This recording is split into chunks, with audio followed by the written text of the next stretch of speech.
everyone, my name's Stephanie Holtorf and I am here today to teach you about science.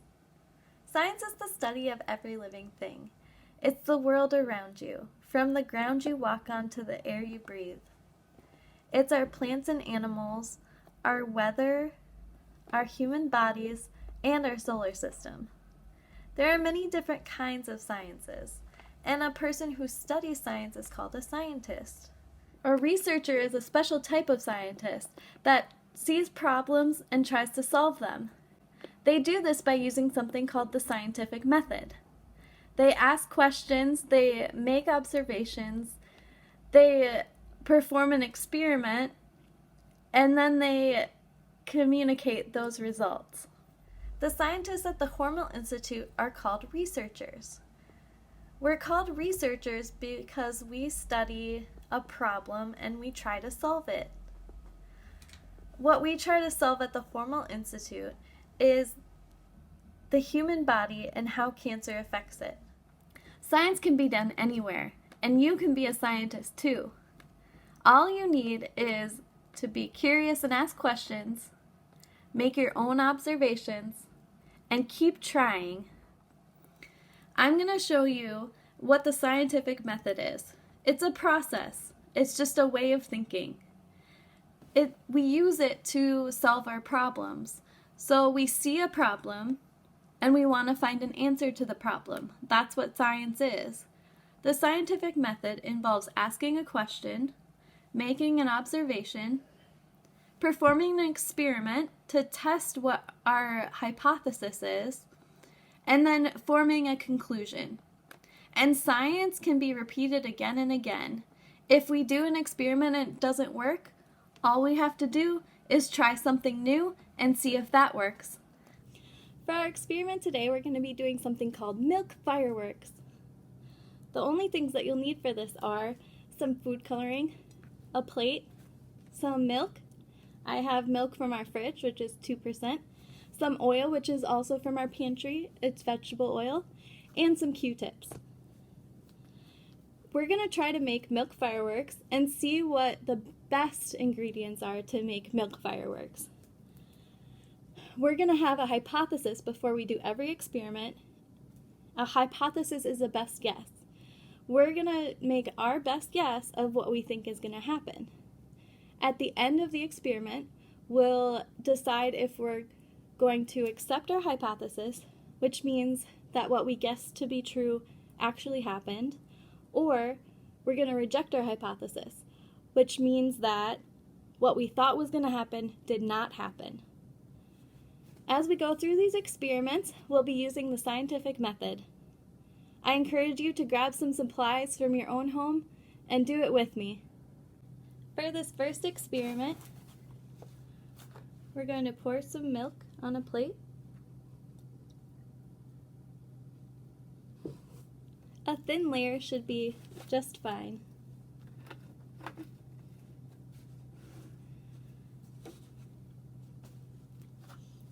We're going to decorate our plate.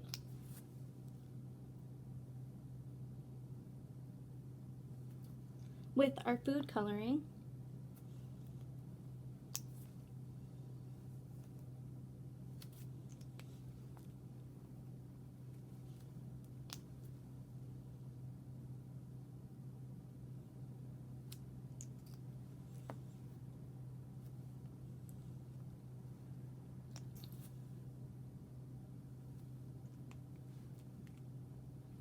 And then we're going to take our Q-tip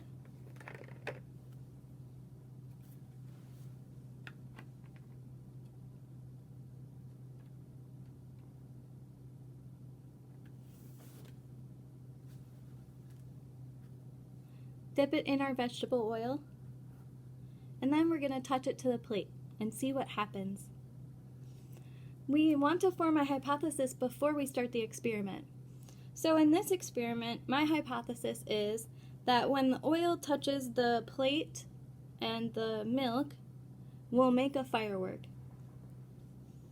Let's see if our hypothesis is correct.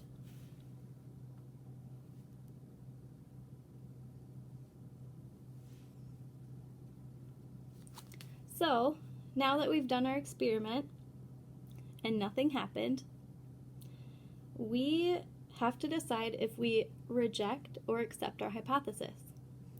Our hypothesis was that the oil would make a milk firework. I don't see any milk fireworks here, so we're going to have to reject our hypothesis. This means that we did not see what we thought we were going to see. And it's okay if you reject your hypothesis. When you make a hypothesis, it's just your best guess. You don't always have to get it right. I'm a scientist, and I rarely get it right the first time. This is what science is. You just keep trying until you find an answer. Now that we've done our first experiment, we need to analyze our data. Our data from our last experiment is that we did not form a milk firework when we used Q-tips, oil, milk, and food coloring and a plate. This means that we need to do some research and figure out what went wrong. You already do research on your own all the time, you just don't know it. When you type things into Google, when you ask Siri, or when you ask Alexa, or even your parents or your teachers, you are doing research. You're looking for answers to the questions that you have. I did my own research with this, and I found out that it's not oil that will make the milk firework, but it is a different ingredient. Dish soap. So, we are going to try our experiment again. This time, we're going to use dish soap instead of our oil. Once we do this next experiment, we'll see if we're able to make a milk firework.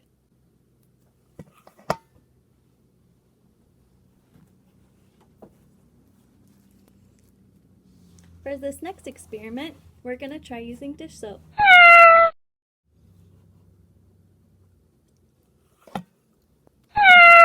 So again, our ingredients will be milk, dish soap, Q-tips, and food coloring.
Now that we're done with our experiment, we're going to analyze our data.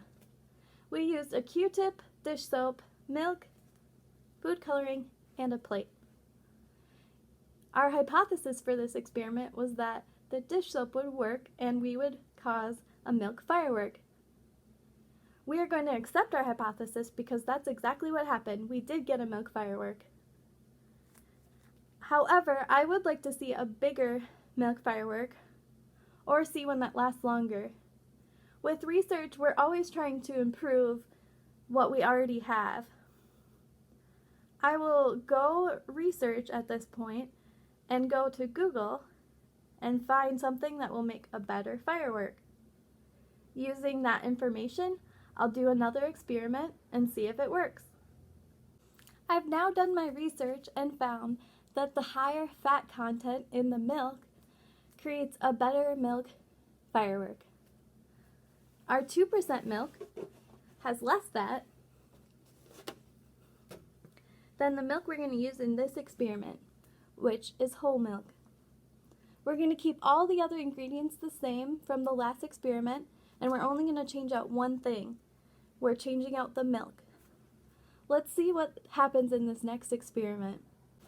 Using the information that I gathered during my research, we're going to use whole milk this time. It has a higher fat content.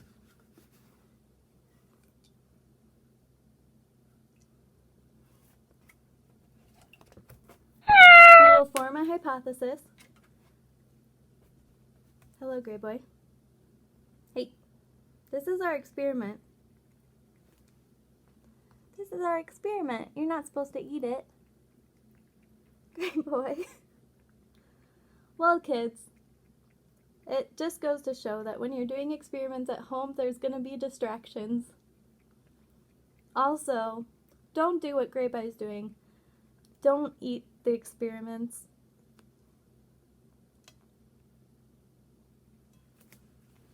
What are you doing?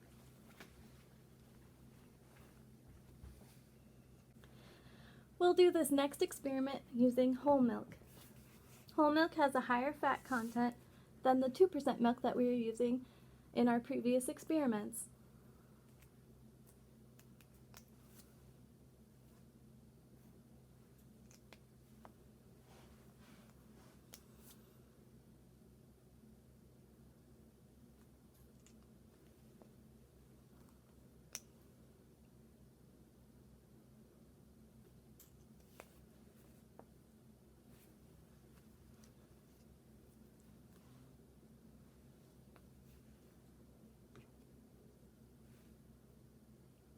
Now that our experiment is ready, let's see what happens. But first we want to form a hypothesis. Again, a hypothesis is your best guess of what's going to happen. My best guess I'm going to make based on what other people put on the internet, what other people have done before me. I'm going to use their knowledge to make my own hypothesis. My hypothesis is that we will get a bigger milk firework using the whole milk because it has a higher fat content. Let's see what happens.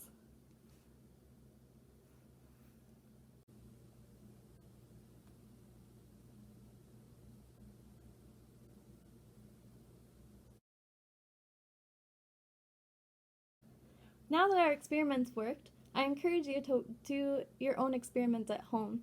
You can try different things, like changing out the food coloring, changing out the milk, or changing out the soap that you use. Every time that you try a new experiment, make sure that you only change one thing at a time. This is what we've been doing throughout our experiments today.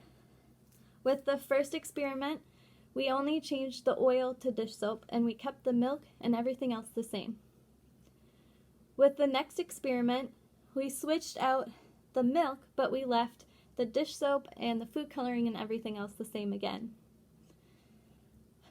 This is a very important part of science because if we changed out the soap, the food coloring, and the milk all at once, and we did get a better milk firework, how would we know which one caused it? It could be the soap, the food coloring, or the milk. So, it's very important to only change out one thing at a time every time you do an experiment. This is called the variable. Scientists do this all the time. Every time they have an experiment, they make sure that they only change one thing at a time so that they know for sure that their result is a true result and that the result is caused by that one variable.